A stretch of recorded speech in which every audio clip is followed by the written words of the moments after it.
Caros e queridos, neste dia 13 de agosto, a gente vai ter um dia interessantíssimo. Às 10 horas da manhã acontecerá uma live com o professor historiador Levi Jucá, o professor e doutor em café Lucas Lousada, do Instituto Federal do Espírito Santo, Silvio Carlos Ribeiro, da Secretaria de Desenvolvimento Agrário do Ceará, a Jeane Cavalcante vai fazer a mediação e a gente vai falar sobre a questão do café na Serra de Baturité, sobre os aspectos históricos e como cultura promissora que é. O professor Lucas Lousada falou uma frase que me marcou muito. Ele disse assim, que onde o café chega, ele é senhor. E o único lugar que ele percebeu que o café, tudo bem que seja um personagem principal, mas não é senhor, autoritário absoluto, foi aqui na Serra de Baturité. E a gente está vivendo um momento único. Por quê? Porque é a primeira vez que a ciência nos visita. No dia 11 de julho, falei com o professor Lucas Lousada, através do meu primo, queridíssimo doutor em agronomia, Marcos Góes, lá do Instituto Federal do Crato, do IFCE do Crato. E ele nos colocou em comunicação e eu e o professor Lucas Lousada, a gente conversou muito. O Ceará estaria fora de um estudo interessantíssimo que ele está fazendo no Brasil inteiro. Onde tem café, lá está o professor Lucas Lousada e a equipe. E o Ceará não entraria nesse estudo científico. Chama Metabolômica do Café. Eu vou passar para vocês maiores detalhes.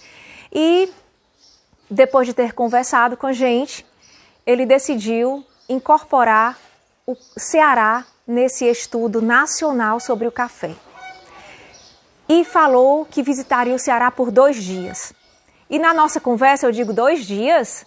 2 dias? Então nem venha. 2 dias você não vai conseguir fazer nada aqui na Serra de Baturité. E ele riu, colocou no Viva Voz a conversa minha e dele, né? Colocou para toda a equipe, o professor Evandro, o professor Apolônio e a Thaís, doutoranda em café também, em fermentação de café. E no que conversamos, né, durante quase 1 hora, foi interessantíssima a conversa, decidiram passar 4 dias aqui na Serra de Baturité. Onde foi possível levar o professor Lucas Lousada, eu levei. Eles vieram do Espírito Santo para cá de carro, numa viagem só, direto do Instituto Federal do Espírito Santo para o Instituto Sítio São Luís, aqui em Pacoti, Ceará, na Serra de Baturité. Essa casa os recebeu, né? Recebeu toda a equipe. E daqui a gente foi visitar tanto os cafezinhos aqui do Sítio São Luís, como dos sítios vizinhos. Os possíveis, né? Quem pôde nessa corrida, nessa visita tão corrida, a gente visitou o sítio Guaramiranga, o sítio Bem-TV, o sítio Águas Finas e o sítio Bagaço.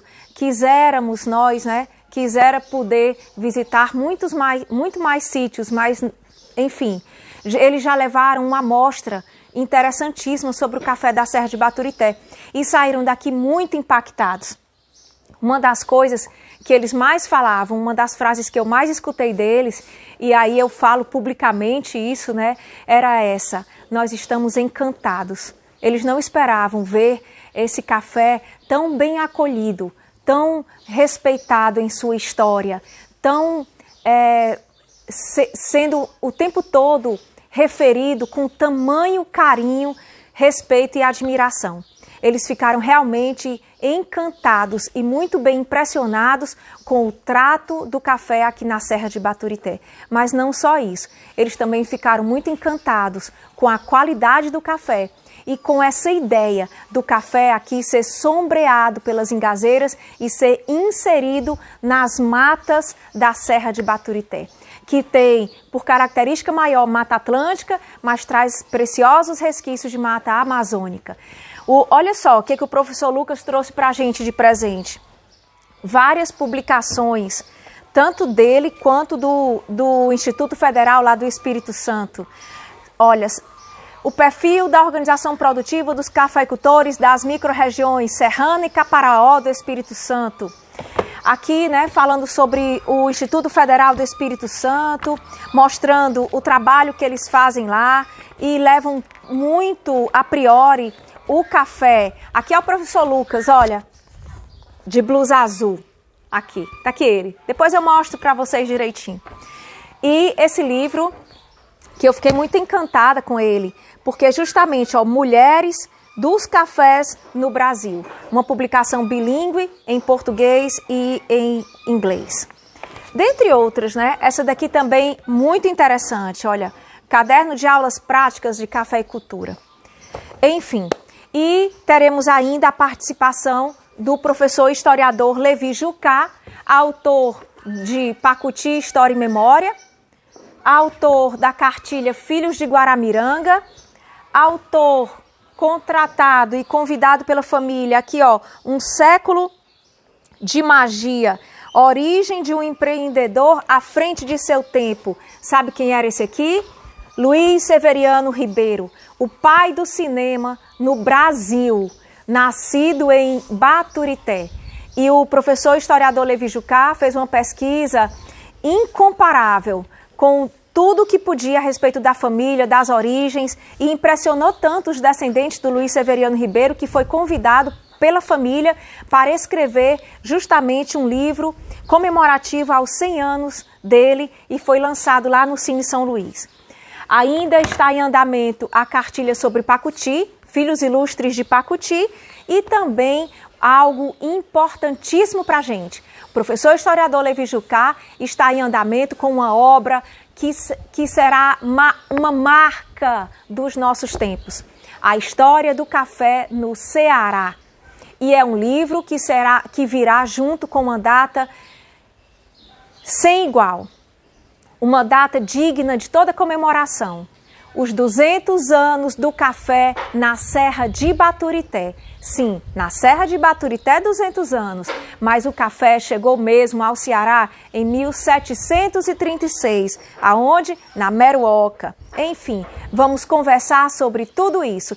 E mais, amanhã ainda teremos uma live interessantíssima do professor historiador Levi Jucá, com uma historiadora fascinante dos nossos tempos, Mary Del Priore. Autora de tantos livros, ela traz a história num comparativo fantástico com os tempos modernos.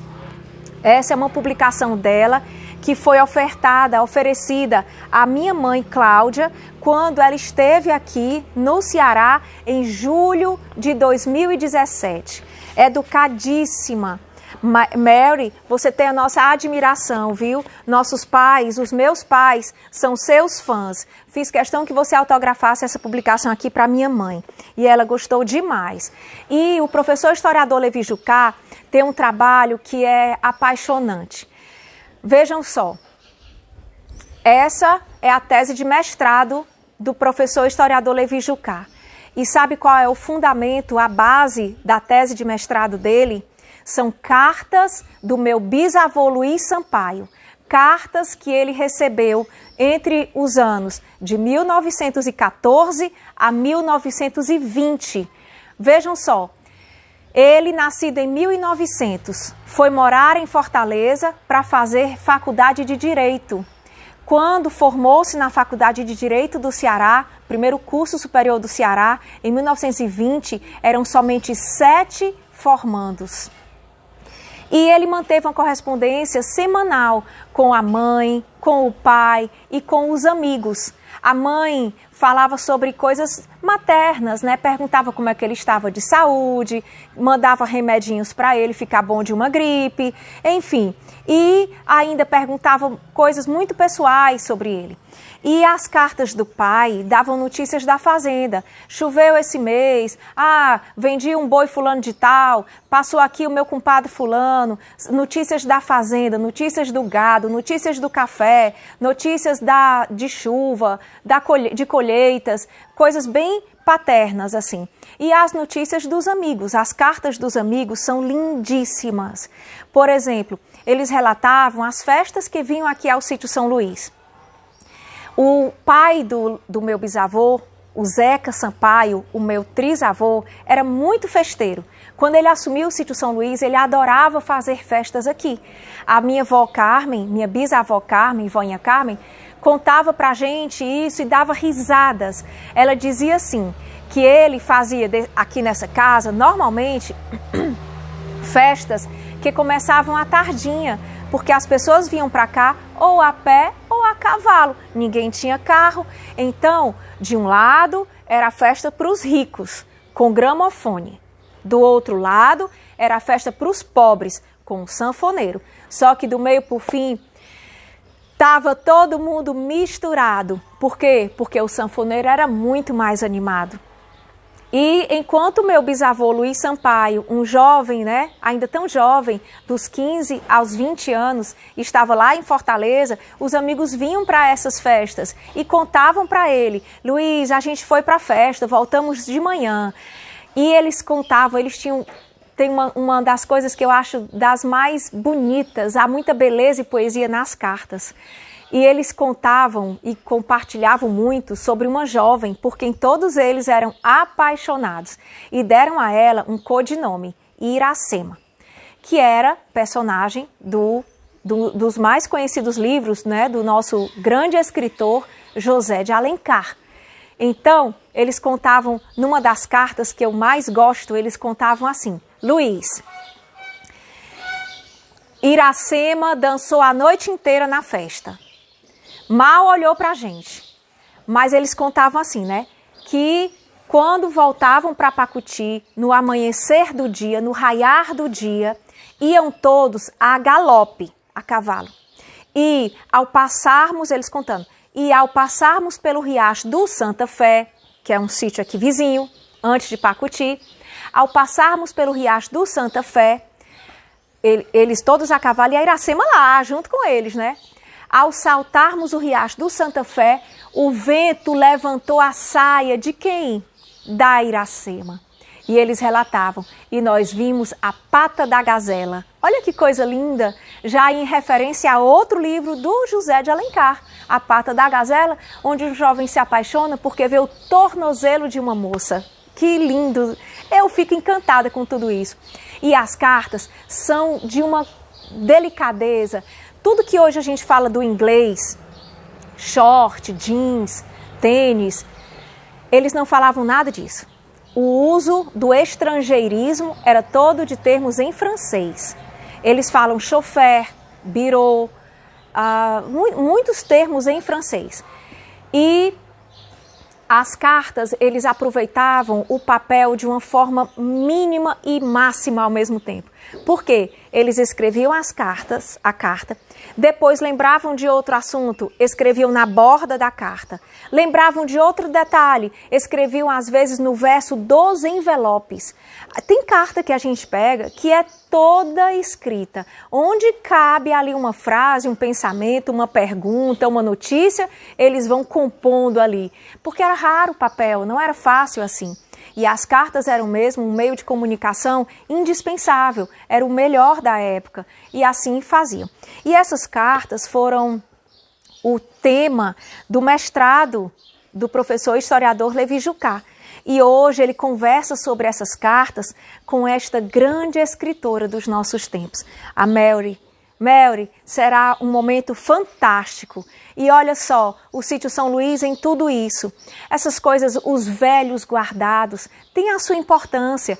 A gente acaba conhecendo sobre o passado, valorizando tantos detalhes do presente e pensando e se sentindo muito mais responsável pelo futuro. A gente abraça o futuro com maiores emoções e responsabilidades. É isso, gente. Vamos amanhã estar presente nesses dois momentos. Depois vamos divulgar os links para vocês desses dois momentos, tanto com o professor Lucas e a Sedete, o historiador Levi Jucá, quanto com a escritora reconhecida e muito assim respeitada nesse resgate, nesse comparativo de tantas histórias, né, tantos detalhes da história do Brasil. Ela traz assim, olha, traz a flor do nosso tempo. Gratidão, Mari, pela sua dedicação, viu? Eu sei que não é Mari, eu sei que é Mary, é porque meu pai chama Mari e eu acabei escutando tanto que acabei me acostumando. Desculpa, Mary. Assistam e vivenciem tudo isso. Isso são vésperas de um momento fantástico da Serra. Os 200 anos da chegada do café na Serra de Baturité. Tudo isso faz parte, alimenta em nós um ânimo para esses novos tempos. Gratidão por toda a atenção de vocês. Fiquem com Deus.